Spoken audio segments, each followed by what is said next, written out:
Right, and then when you really consider this in the theological sense, if you look at the book of Revelation, for example, it says those who fornicated with the devil in the end times and deceived the wealthiest men of all the nations. That's, of course, the Rockefeller et al. Group, because to deceive the wealthiest men of all the nations, you've got to be mega wealthy. They practice sorcery. Look up the root word in concordance of sorcery. It's pharmacopoeia. These are the pharmaceutical industrialists that then cast magic spells, says the Bible. Magic spells, what is that? A hypnosis machine, television. Pharmakeia. Pharmakeia. That's why the symbol of medicine is the double snakes. Exactly. So we're dealing with the end time scenario here. And these are the demons.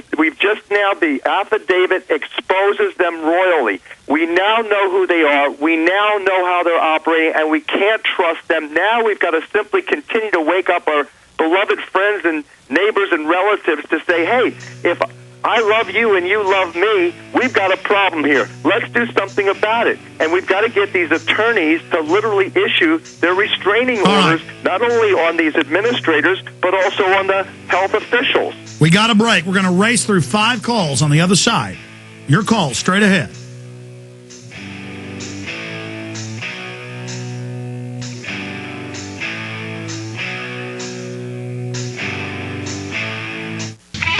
Final segment with Dr. Len Horowitz and investigative journalist Sherry Kane. Going to go to your phone calls right now for people that have been patiently holding. Leah, stay in contact with us with what's happening with your son at that school. We'll try to nail down if that happened or not. Let's talk to Paul in Louisiana. You're on the air. Go ahead, Paul. Yes, sir. Alex, I'd like to thank you and your family and let you know we're praying for you and yours as you do that job. I appreciate it. Had a friend of mine's a nurse, and they gave them the option to take the flu shot, but they didn't threaten their jobs. They just told them you'd have to wear a mask, for the next, 6 months or so. A yellow star. She answered them and says, I'll just do the Michael Jackson impression. So she opted out. So the rest of them didn't seem concerned. The doctor didn't seem concerned. And later she came down with some symptoms, I guess flu-like, which a lot of symptoms are. So he starts treating her for the flu, automatically. Nothing, no questions, just start treating her. Yeah, we see a lot of that, Dr. Horowitz, where people don't even have the flu, but they put out false reports that they do. The other thing is that the treatment, if you think about the abuse of antibiotics and how antibiotics toxicity and the concept of us constantly creating new microbes from overuse of antibiotics, even for viral infections, they're prescribing antibiotics, which is they should be prescribing antivirals, and then the antivirals like the Tamiflu, totally toxic. Again, this is why I urge people to consider the silver hydrosols, especially oxysilver.com. Absolutely. Thank you, Paul. Good to hear from you. Nate in Georgia has questions for our guest. Go ahead, Nate. Hey, how you doing, Alex? It's been a while. God bless you. What's on your mind? Well, I just wanted about the swine flu. I had two stories I wanted to tell you. A couple weeks ago, my fiance's little sister, she went to school in Roswell, Georgia. It's called Centennial. And when she went to school, when she went to go see the school nurse, they told her that she had to take the swine flu shot. And if she didn't take the shot, the teachers would be arrested and charged with a misdemeanor. Well, the nurse, kind of knew how to get out of taking the shot, had her sign a waiver saying that she was a Jehovah's Witness and she couldn't take the shot. So that's how she got out of taking the shot. And then another story, I was at Publix, which is a store down here in Georgia. I was here in Publix. I was walking through the store. One of the co-workers, all the grocery stores give the swine flu shot now and the regular flu shot. So this guy just went and got the swine flu shot in the Publix store. Well, 2 hours after he had the shot, he had it was like a stroke-like symptom. Bust his head on the counter, literally split his head open in two, fell on the floor, was all bleeding and shaking in convulsions as if he was having a stroke. They called the police, and the people around him, I'm like, well, what happened to him? They said, well, the only thing that happened was he took the swine flu shot a couple of hours ago, and then he, went into convulsions.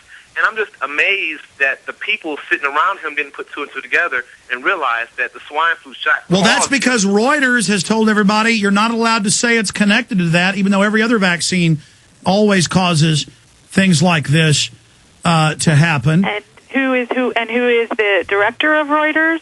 Thomas Gloster.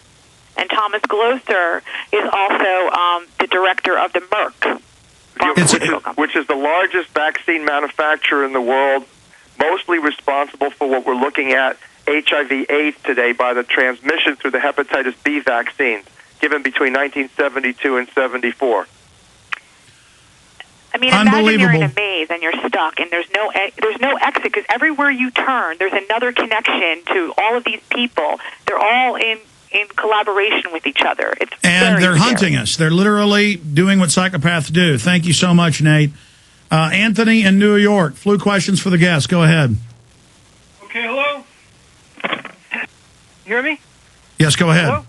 Yes, go ahead. Thank you. Alex Jones, I deeply respect and I'm grateful for your show. I've been listening to it for a couple of years now. And Dr. Horowitz, you're one of my heroes.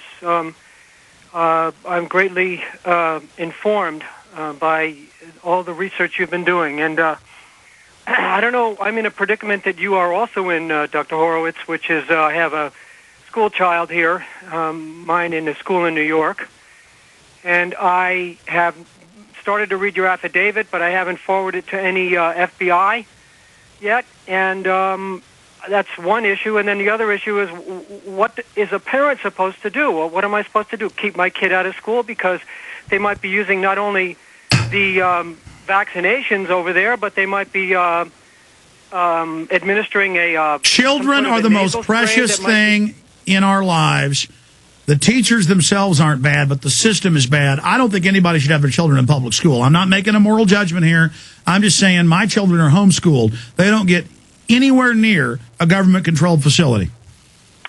Well, I applaud that. You know, again, maybe I'm too nice a dad for my own children because, you know, I've been pressured by them.